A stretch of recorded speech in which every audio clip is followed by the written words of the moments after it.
Welcome to Unfiltered Fire, the Friday segment of Unlearn the Crap and Level Up podcast. I'm Kathy Baldwin, and this is where I get raw, real, and radically honest. No filters, no edits, just the truth behind what's keeping you stuck and what it really takes to break free. Now let's light it up. Mother's Day never looked like it did in the Hallmark commercials. And for the first time in my life, I stopped pretending that it did. Welcome to Unlearn the Crap and Level Up. Your soul is calling. I'm your host, Kathy Baldwin, and this is Kathy Unplugged, the raw, real, behind the scenes segment where I strip away the filters and I speak straight from my soul. Today, I'm taking you into a conversation I wish someone had had with me decades ago about motherhood, about unmet needs, and what it really takes to heal the unspoken grief that we carry. I want to start with the history of Mother's Day because before Mother's Day became about brunch and flowers, it was a call to action. It was a sacred protest, a movement led by women who were tired of war, loss, and invisibility. Mother's Day began as Mother's Day work clubs in West Virginia, and it was designed to teach women how to care for their children. During and after the Civil War, these clubs brought together women from both sides to promote peace and reconciliation. That was in the 1850s. By 1870, Julia Ward Howe created Mother's Day Proclamation. She is best known for writing the Battle Hymn of the Republic, and she issued a passionate call for a Mother's Day of peace.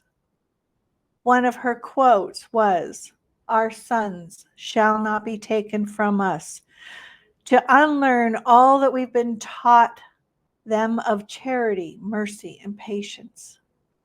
You see, Julia envisioned a global gathering of mothers to end war and promote diplomacy. That is so aligned with the vision that I have with Unlearn the Crap and Level Up Your Soul is Calling. Anne Jarvis in 1908 wanted to honor her own late mother, Anne Reeves Jarvis, for her humanitarian work, and she held the very first official Mother's Day service in West Virginia. Anna lobbied for National Day to recognize mothers' sacrifices and succeeded in 1914 when President Woodrow Wilson proclaimed the second Sunday in May as Mother's Day.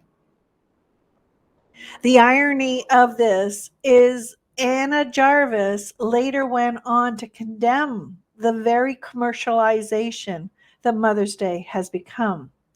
She protested the florists and the greeting card companies and the candy makers.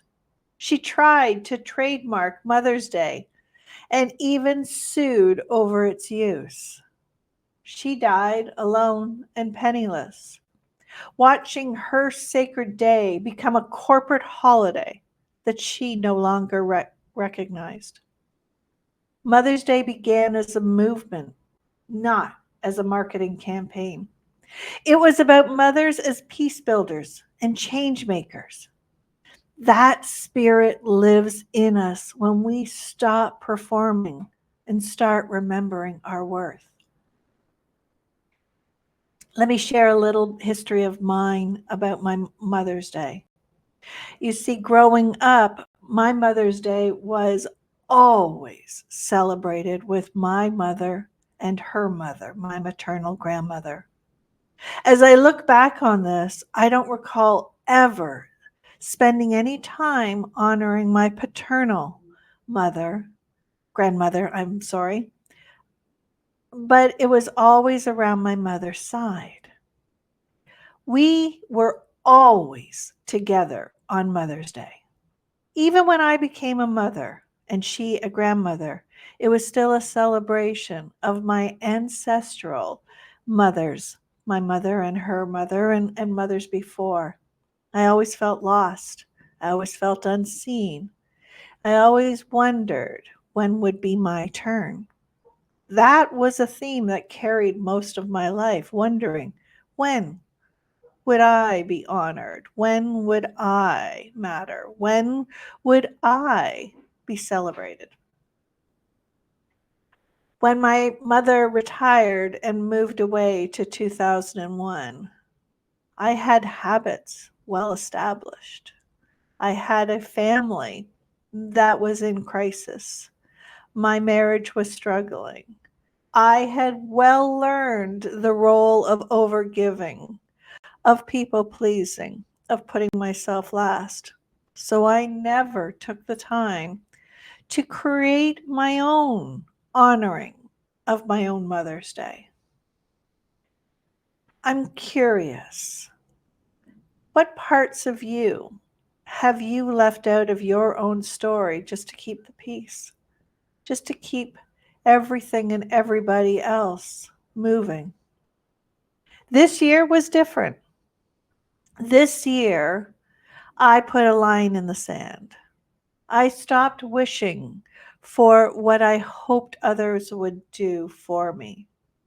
I stopped pretending that my mistakes and my shortcomings as a mother were my own personal failures. For the first time, I accepted that what my needs were, what I needed and wanted, is something that I could give to myself. So this Mother's Day weekend, I took a solo hike in nature along a local river.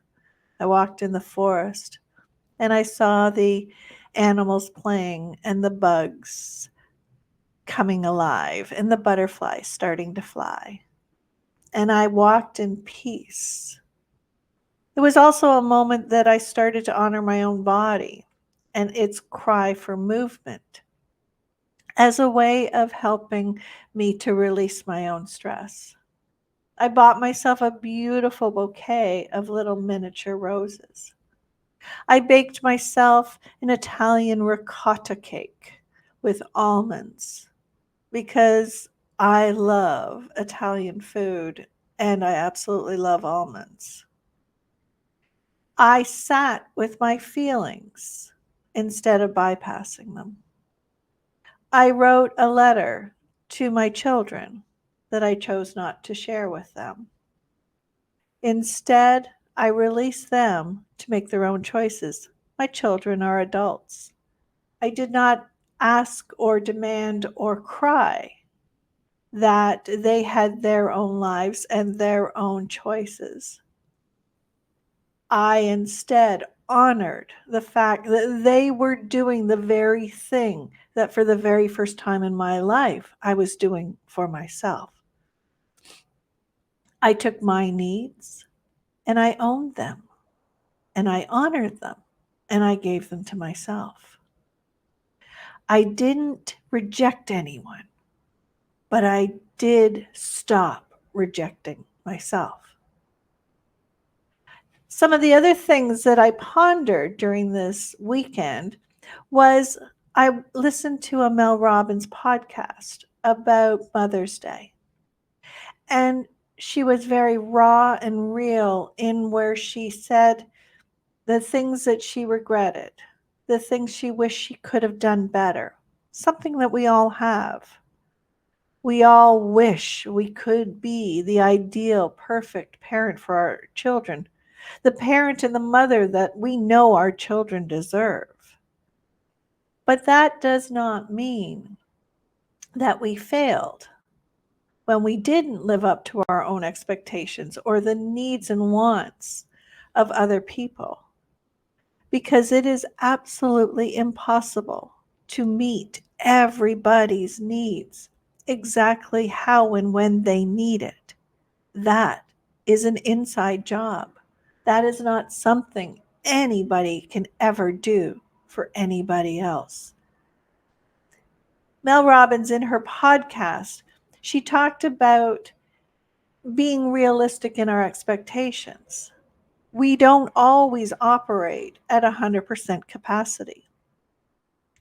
And when we are operating at a 50 or 60% capacity, because that's all that we have available to us, because we go in rhythms. The law of rhythm shows how we come in and out of our strengths and our weaknesses. And she amazingly connected that if we give 100% of what we have available, then we've done the very best we could, even if it didn't meet others' expectations or needs. And we need to celebrate and honor ourselves for our ability to give 100% of what it is that we have. And that unlearning helped free me this weekend. That little bit of extra knowledge helped me to accept my limitations, my failures, the things that I regret or the wish I could have. The things that I say, I wish I had have been better. I wish I had have been stronger. I wish I had have healed my traumas before I became a parent. That wasn't my journey. And so I have to accept the fact that I came to my healing in my own personal divine timing. I had to have a breakdown to have a breakthrough. Another thing that I connected this moment in time for me was with something I heard from Brene Brown. Brene Brown and her husband have this amazing system or habit that they do every evening when they come home to each other. The very first thing they do is they both share where their current capacity is. So if one partner only has 60% because they're drained, they're weakened, they're struggling, then the other partner will say, that's okay. I'll give the other 40%. And vice versa, so that their family, their relationship, their home will always operate at 100%. But that burden does not fall on just one person. And yet, traditionally, as mothers, we have been expected to be the one that carries the 100%. I know for me, in my Mother's Day, it was always up to me to plan, to cook, to shop, to clean, to honor my mothers, even when those roles changed. And yet, who did I leave behind? It was myself. I'm not doing that anymore because I've accepted that healing isn't about perfection. It's about honesty. And sometimes it means being able to say, I wanted to, but I didn't have it to give. And I'm sorry. You deserved it. And we hope and pray that that is good enough for ourselves, because it's the only person that we have any control over. I wasn't perfect as a mother, but I loved with everything I had. I gave too much. And I probably set the bar of expectations that self-sacrifice is what is required. That's not a lesson I ever wanted passed down to my children. And so I am happy when I see them claiming their own lives, their own priorities, and choosing what is best for them and breaking the cycles that say they should do things the way I was raised. Because the way I was raised was old paradigm thinking. that brought me to my own breakdown. Motherhood is not about martyrdom. It is not about self-sacrifice. It is not about having all of the answers and keeping everything together for everyone else. That's the crap that we were taught. Instead, what if we claim motherhood as a legacy? That we choose what we want to pass on and what we choose to unlearn in this moment. I invite you to consider mothering yourself the way you need and want to be mothered, not just on a holiday, but every day. Not just for women and mothers, but for everybody. We all came into this world with trauma inherited by our parents, who came into this world with trauma inherited from their parents and generations ago.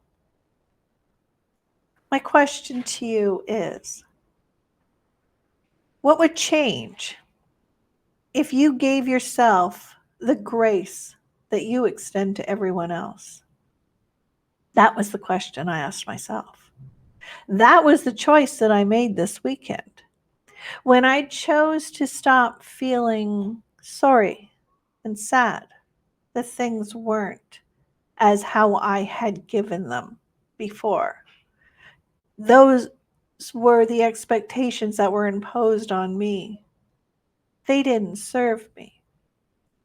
And because that was an unlearning that I needed to have, it was really powerful for me to say, I want and need this, and I choose to give it to myself. We need to take a look at what it means to be celebrated. We need to choose what it is we want to honor in our own self. Because when we choose to stand up and own our place, grant us our grace, give us the respect and the honoring that we deserve by giving it to ourselves, we can choose to stop disappearing into this marketing campaign of expectations and shoulds. I want to recap this episode. What began as a protest, what began as community of empowerment, we can bring it back. We can choose to make this about us coming to ourselves, to our own empowerment, not with perfection, not with ideology of what was imposed on us through marketing campaigns, but with presence. We don't rise because someone finally saw and acknowledged us. That is not what Mother's Day is for. What if we honor ourselves? What if we honor what we came from? What is included in us? Because we rise when we stop lowering ourselves.